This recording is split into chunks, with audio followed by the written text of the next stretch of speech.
And lastly, from the audience this week, during the Falklands War, the British Navy killed 3 whales thinking they were submarines. Oh, God.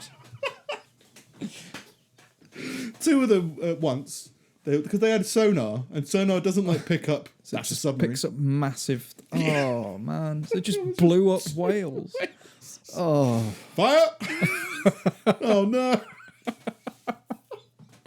That submarine's bleeding. But so I understand that one, right? There was an event where they picked up 2 masses, they fired upon them. Submarine. And look, a little baby submarine.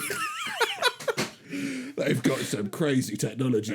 Argentina. They're breeding. There's a whole pod of submarines. Singing a song. Hunting a seal. Screaming. So yeah, I can understand that one. They just say, look, the technology of the time. We thought it was a submarine. You're blind essentially, apart from sonar, aren't you? Yeah. So, but they hit them. They blew them up. Good. And the third one was from a helicopter, which I don't understand. Quick, that submarine's blowing out air. A big shadow, a bit. What? Lying on top. So when was this? The Falklands War, which I forget. I think it was like 70s. So you'd have an 82. idea of a whale, I guess, but by 1982, you must have understood the idea of a whale. But we're from a perspective of having now a few decades of really detailed nature documentaries where we all know what a whale is and the size and the silhouette and everything like that. There's not many whales in the British Isles. Yeah. They don't come up the Thames that often. They do every now and then. I remember that. Now and then, but it's only recently. Yeah. But I mean, how does a helicopter blow up I guess they had missiles. Yeah, yeah. It says they blew... 2 were killed by torpedoes. Air-to-sea missiles, I guess. The 3rd was attacked by one of the ship's helicopters. I've seen rockets on a helicopter. Yeah. In the 80s, maybe. Yeah. I suppose you just see a big silhouette, and they are huge. Could have been dark. They're like 20 meters. They're like the length of a swimming pool. Yeah. I guess it makes some sense. Well, the reason these are sorry, I forgot. The submarine and the helicopter that killed these whales were part of the HMS Brilliant. HMS Brilliant, we just blew up a 3rd whale. HMS Brilliant. That's not cool, man. No, it's brilliant. All these whales telling horror stories of the Brilliant that came destroyed my whole family. They released a diary of the logs of what happened on that ship. Anne Frank. Oh, not the whales.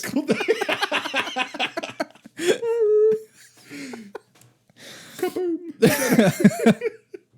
The crew members wrote kind of Band of Brothers kind of stuff to commemorate what would happen on it. One crew member wrote of a small sonar contact that prompted the launch of 2 torpedoes, each of which hit a whale. Baby's first words. He noted dryly, "Whale oil sighted by Sea King," which was a helicopter. I think I'll join Greenpeace. Oh. So I think as he blew up these whales, he was like, oh, maybe I need to karmically it would suck. Fix this. Yeah, pretty rough. It'd be hard to kill a whale. It'd feel bad to... I think if you were intentionally doing it, you'd be mentally prepared. But accidentally doing it is like, oh no. We thought we were killing people. Not whale. Yeah. So yeah, fair enough. The article did give a link to a video of a whale being detonated with dynamite. But like the dead whales? Yeah, like on the beach. Yeah, they have to, because otherwise they explode anyway, apparently. Yeah. I don't know how true that is. I know it's been said as true. Well, but explode is probably different to dynamite. Yeah, not. I guess not violently. Just air pockets. Is there any explosion that isn't violent? All explosions are violent in some way, aren't they? Lemonade. Yeah. Is lemonade violent? Maybe. Can be. Depends. Like there've been multiple times where like instances of whales being carried through streets on the back of trucks, been taken away from the beach or whatever, and the gases get to the point where they detonate and it just coats all the buildings in blubber and all of this shit. trying to like cover up a terrorist attack. No, it was a whale. Yeah. The dead whale walking through the street that exploded. Not some guy. It's fine. Yeah. Paul Brown's claim to fame is almost as bland as his name and probably his marriage, but nonetheless, it still somehow netted him $13 million when he invented the upside-down Squeezy bottle. Now used by companies the world over for dispensing sauces and shampoos, Paul Brown is living proof that you don't have to be clever, inspirational, well-liked, or even the slightest bit interesting to be rich. All you have to do is take someone else's invention and turn it upside down. I don't understand. It's like a ketchup squeezy bottle. Yeah. So you know the lids on the bottom? Yeah. So you just open the lid and squeeze. Paul Brown. He invented that. As opposed to the lid being on the top, and you having to turn it upside down and just give it a bit of a shake. Oh, so it wasn't like the squeezy thing was on top. No. It was so like, it's just it was the shake it out. And now you invented the squeezy release. Well, he didn't even invent the plastic bottle. He invented the fact that it could be upside down. So he just made the lid a bit bigger and then turned it upside down. Right. Paul Brown. It makes sense. $13 million. Makes sense. It's kind of ironic that I don't think brown sauce has that, but maybe it does. Ours does, yeah. We got Paul Brown's brown sauce, yeah. Shampoo bottles, all of that. It's all like that now. Yeah. Lube. Yeah. Probably proud of that. He woke up one day and just went like that. $13 million. It makes perfect. It's one of those things that you would do in your own house to make yourself more convenient. Yeah. I can understand how you'd be like, well, instead of ketchup, just being like, you have to shake the ketchup every time to get something. But no, I'll just start doing that. Yeah. And eventually Heads and Shoulders will do it. Yeah. Have it everyone. Well, that's the thing. He copyrighted it and then sold it to all these companies. $13 million. I've copyrighted 180 degrees. Yeah. What do you mean? Just anything 180 degrees? That's me now. Yeah, I took your bottle and made it my bottle. It's just irritating. I mean, well done. $13 million, but like, good Lord. Well done, but I don't like you. I don't think you suffered enough. For your art. Yeah, for your more ketchup. Yeah. Paul Brown. I'll try and get this guy's last name right. Alexander Kluyev. I'll go Kluyev. Alexander Kluyev, Russian pilot of the Aeroflot Flight 6502, like many Russians, was a risk taker. Upon coming into land, he made a bet with his co-pilot that he could land the plane blind using only his instruments. Long story short, 70 people died. What a hero. Just that moment. Like, how about we mix it up a little bit? Yeah. Apparently he drew the curtain across the cockpit window. Oh my God. Like... That's worse than closing your eyes. Yeah, no, didn't even close it. Drew the curtains. Like, no, so I've got my instruments. Why does a plane have curtains?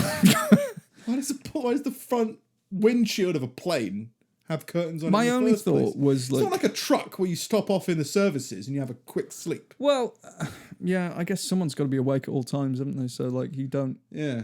Like, the pilots are allowed to sleep, but in shifts, so, like, the co-pilot's awake. So, yeah, but... Close the curtain to responsibility. Yeah. And all these people's future memories. Yeah. There were 94 people on the plane, 70 of them died. 24 were fine. Yeah. It landed, apparently the plane just ended upside down on the runway. Paul Brown was flying it. It's a great idea. I'll take your plane, I'll kill 70 people.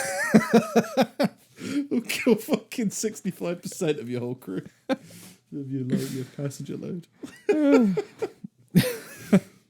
Yeah. But without that, there'd be no innovation. You know what I mean?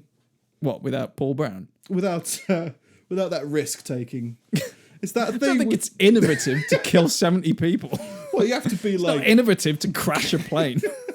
No, but that experiment to see if you can do it without... Just don't do it while there's other people on the plane. For a bet. Something I read was, there's loads of films that are like, the pilots are dead. Yeah. Someone needs to learn to land this plane. Never happened. Yeah. Oh, really? Yeah, never. Oh. And they're like, if it did, everyone would die. You'd be like, you can't teach some. Maybe modern technology, maybe, but you go like, nobody can land a fucking plane if they've never done it before. Yeah. But then, like lighter aircraft, I think that you can. Yeah. It's just. Yeah. Well, you can be like But talked through it. Not a fucking massive plane. Well, they don't trust you to be on a parachute by yourself for the first time, and it's like there's no like all you have to do is wait. Yeah, yeah. I guess you got to land without smashing your joints. Yeah, get to the end and all right, wait, and then when you get to the ground, just run a bit. Well, I guess as well, like directing your descent, right? Someone's like this. Whoop. Well, he's gone into the Atlantic now. Yeah. All right. We suggest you don't do it. Fuck you. Get into the sea.